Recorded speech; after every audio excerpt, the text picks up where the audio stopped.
संस्कृत विश्वविद्यालय में मंगलवार को आयोजित सीनेट की बैठक की अध्यक्षता कर रहे कुलाधिपति राजेंद्र विश्वनाथ आलेड़कर, राजभवन से आए पदाधिकारियों, पूर्व कुलपतियों, बिहार विधानमंडल के सदस्य, संकायाध्यक्षों, प्रधानाचार्यों, विभिन्न संस्थानों के प्रतिनिधियों, विश्वविद्यालय के विद्वान शिक्षकों, कर्मचारियों, पदाधिकारियों एवं पत्रकार का स्वागत करते हुए कुलपति प्रोफेसर लक्ष्मी निवास पांडे ने संस्कृत के विकास व संवर्धन के लिए सभी से सहयोग मांगा और साथ ही भविष्य की पुष्ट कार्य योजना के बल पर विश्वविद्यालय को नई बुलंदियों के शिखर पर ले जाने का भरोसा भी दिया। विकास के नए रोड मैप का ढांचा खींचते हुए उन्होंने कहा कि राष्ट्रीय शिक्षा नीति 2020 के आलोक में इस विश्वविद्यालय में भी बहुविषयक पाठ्यक्रमों को लागू किया जाएगा। साथ ही संगणक शिक्षा, योग, क्रीड़ा, प्रशासन, लेखा, परीक्षा समेत अन्य कार्यों में अद्यतन परिवर्धन प्रणालियों को भी अपनाया जाएगा। इतना ही नहीं, समाज में विस्तार कार्यक्रम के रूप में संस्कृत व संस्कृत का प्रसार करते हुए सभी के समक्ष अपना अस्तित्व, सार्थकता व गुणवत्ता को भी प्रतिष्ठापित करना है। यह जानकारी देते हुए विश्वविद्यालय के PRO निशिकांत ने बताया कि कुलपति प्रोफेसर पांडे ने विश्वविद्यालय के खास्ता हाल को सुधारने के लिए भी सदस्यों से सहयोग की अपेक्षा की। उन्होंने साफ कहा कि विश्वविद्यालय की आय का आंतरिक स्रोत अत्यंत ही अल्प है। इस कारण अनेक आवश्यक कार्य बाधित हो जाते हैं। यहाँ निःशुल्क शिक्षा के कारण उसकी भरपाई नहीं हो पाती है। संस्कृत के संरक्षण व संवर्धन के लिए छात्रों को छात्रवृत्ति प्रदान करना आवश्यक है और रिक्त पड़े शिक्षकों व अन्य कर्मियों के पदों पर नियुक्ति भी जरूरी है। इसी क्रम में कुलपति ने स्वागत भाषण में विश्वविद्यालय की प्रगति को भी रेखांकित करते हुए जानकारी दी कि यहाँ पांडुलिपियों संपादन एवं प्रकाशन का कार्य भी निरंतर जारी है। इसके अलावा विभिन्न तरह के करीब 1.5 दर्जन ग्रंथों का भी प्रकाशन किया गया। राजभवन के निर्देशानुसार शैक्षणिक सत्र 2023-27 से चयन आधारित साख प्रणाली यानी चॉइस बेस्ड क्रेडिट सिस्टम आधारित 4 वर्षीय शास्त्री का पाठ्यक्रम प्रारंभ कर दिया गया है। इसके प्रथम सेमेस्टर की परीक्षा भी हो चुकी है। कोविड महामारी के दुष्प्रभाव के कारण जो शैक्षणिक गतिविधि प्रभावित हुई है, उसकी पूर्णतः क्षतिपूर्ति अभी तक नहीं हो पाई है। इसकी भरपाई के लिए युद्ध स्तर पर प्रयास जारी है। उम्मीद की जा रही है कि 2024 में विश्वविद्यालय की सभी परीक्षाएं अद्यतन हो जाएंगी। खासकर छात्रों को शुभाशीष देते हुए कुलपति प्रोफेसर पांडे ने आशा जताई कि उनका अध्ययन स्वयं व समाज के लिए हमेशा हितकारी बना रहे और उनका आचरण प्रशंसनीय व अनुकरणीय हो।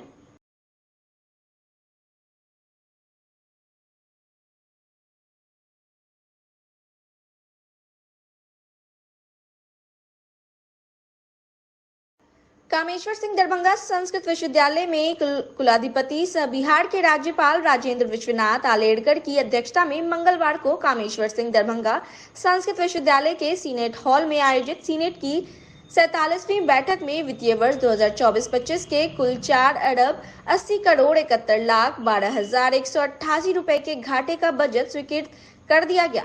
प्रतिकुलपति प्रोफेसर सिद्धार्थ शंकर सिंह द्वारा सदन के पटल पर रखे बजट को मूल रूप से 7 शीर्ष मद में बांटकर तैयार किया गया है।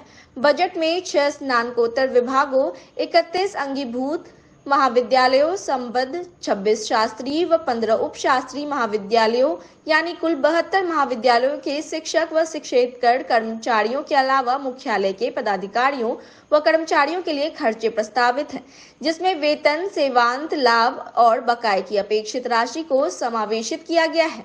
इसके अतिरिक्त विभिन्न विकास मद, छात्रवृत्ति, सांस्कृतिक एवं शैक्षणिक कार्यक्रम, राष्ट्रीय शिक्षा नीति 2020 के कार्यान्वयन के लिए भी बजट में प्रावधान किया गया है।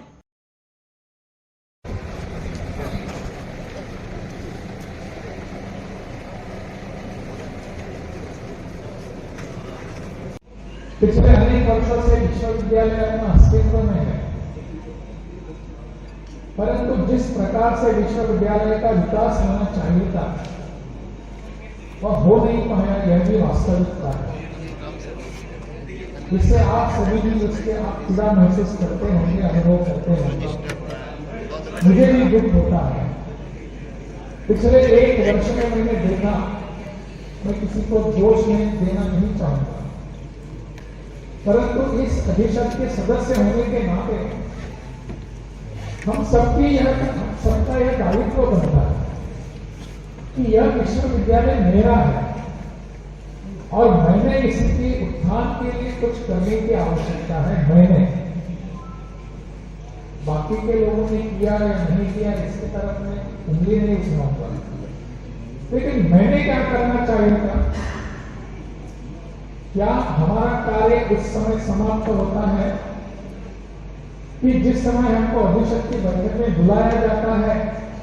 रहा है आपको सीनेट के बैठक में अध्यक्षता कर रहे हैं, मतलब वो जो है बहुत ही गंभीरता से ले रहे हैं कि यहाँ की शिक्षा व्यवस्था अच्छी तरह सुदृढ़ हो, इसीलिए वो स्वयं आकर जो है अपना निरीक्षण कर रहे हैं, सारी बातें देख रहे हैं, जान सुन रहे हैं। और इस बार का ये बजट मुख्यतः बजट के लिए था, इससे सारा फोकस बजट पर था। राज्यपाल महोदय को हम हृदय से धन्यवाद देना चाहते हैं। उन्होंने एक कुशल और ईमानदार व्यक्ति को इस विश्वविद्यालय में कुलपति के पद पर मनोनीत किया है और आशा है कि भविष्य में यह कुलपति इस विश्वविद्यालय को जो आउट ऑफ ट्रैक है वो ट्रैक पर लाएंगे और संस्कृत भाषा का प्रगति होगा, उत्थान होगा और विश्वविद्यालय हर तरह से समृद्ध होगा, ऐसी आशा और शुभकामना। बिहार के राज्यपाल राजेंद्र विश्वनाथ आलेड़कर मंगलवार को दरभंगा पहुंचे। इस मौके पर चप्पे चप्पे पर भारी संख्या में पुलिस सुरक्षा बलों की तैनाती की गई थी और कई जगह बैरियर भी लगाया गया था। कई पुलिस पदाधिकारी भी उनकी सुरक्षा में स्वयं बने हुए थे। पुरुष सुरक्षा बलों से लेकर महिला पुलिसकर्मी भी तैनात थी। जिस रास्ते से राज्यपाल गुजरे थे उन तमाम रास्तों पर जगह जगह पुलिस सुरक्षा बलों की तैनाती की गई थी। मानो पूरा विश्वविद्यालय ललित नारायण मिथिला विश्वविद्यालय से लेकर कामेश्वर सिंह दरभंगा संस्कृत विश्वविद्यालय दोनों ही विश्वविद्यालयों में पुलिस छावनी में तब्दील था।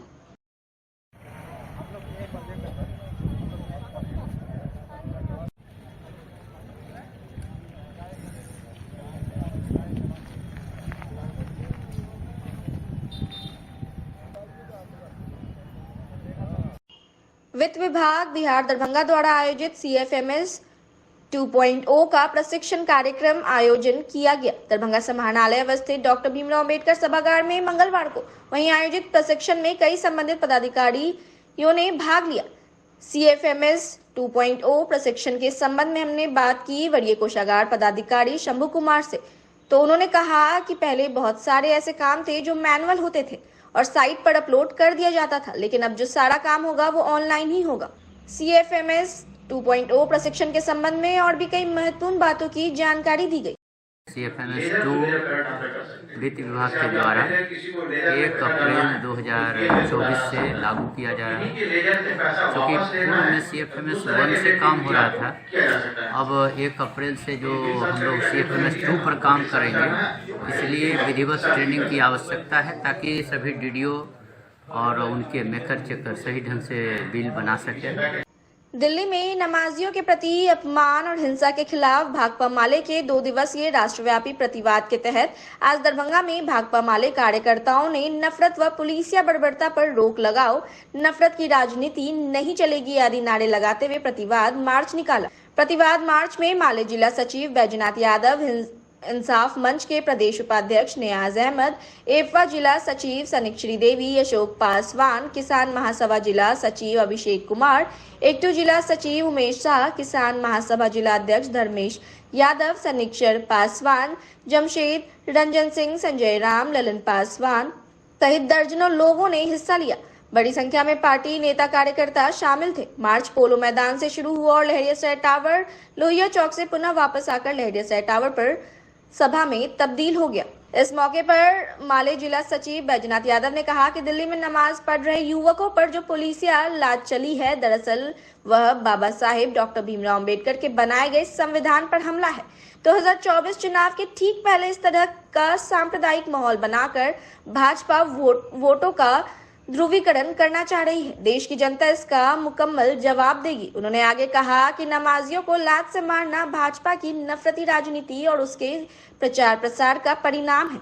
संविधान में भाईचारे व धर्म की आजादी की बात कही गई है, लेकिन आज उसी संविधान को खत्म करने की साजिश चल रही है। भाजपा सांसद अनंत हेगड़े ने अपने कार्यकर्ताओं को संबोधित करते हुए हाल ही में कहा कि 400 पार का जो नारा है वह इसलिए जरूरी है कि मोदी को संविधान बदलना है। भाजपा खुलेआम अब संविधान बदलने की बात कह रही है। संविधान बचाने की लड़ाई हम मजबूती से लड़ते रहेंगे। माले नेताओं ने कहा कि इस प्रतिकार को संघर्ष में बदलना है। भाजपा की धारा इस मुल्क व आइन के खिलाफ है। उसने विचार की जो गंदगी फैलाई है उसके खिलाफ सबको जागृत करना हम सबका दायित्व बनता है। संविधान और लोकतंत्र पर जो भारतीय जनता पार्टी लगातार हमले कर रही है, उस भारतीय जनता पार्टी को भगाना होगा और संविधान लोकतंत्र को बचाना होगा। दूसरी बात हमारा कहना है कि ये देश में जो सुरक्षा रोक लगनी चाहिए, जो भी नफरत और ये जो अपमान नमाजियों के प्रति हुआ है उसको हम बर्दाश्त नहीं करेंगे। और जो भी पुलिसकर्मी दिल्ली में इंद्रलोक में जो नमाजियों के साथ व्यवहार किया है उस पर तत्काल कार्रवाई होनी चाहिए, ये हमारी मांग है और इस मांग के साथ हम रहमतों और बरकतों का महीना रमजान शुरू हो चुका है और मंगलवार को रमजान उल मुबारक का एक रोज भी मुकम्मल हो गया है और रमजान पर्व के मौके पर लच्छा, सेवई और खजूर इत्यादि की दुकानें खूब सज गई हैं। मंगलवार को बाजारों में रोजेदारों के द्वारा फल और लच्छे की दुकानों पर खरीदारी करते हुए देखा गया। दरभंगा टावर चौक स्थित लच्छा, सेवई के इत्यादि की दुकानों की तस्वीर हम आपको दिखा रहे हैं, जहां ग्राहकों की अच्छी उपस्थिति देखी गई। रमजान के मौके पर पिछले साल की तरह इस साल भी कई तरह के खजूर, लच्छे बाजारों में मिल रहे हैं। स्थानीय स्तर से लेकर दूसरे राज्य और दूसरे देशों के खजूर भी बाजारों में आ चुके हैं। रमजान के साथ बाजारों में रौनक काफी बढ़ गई है।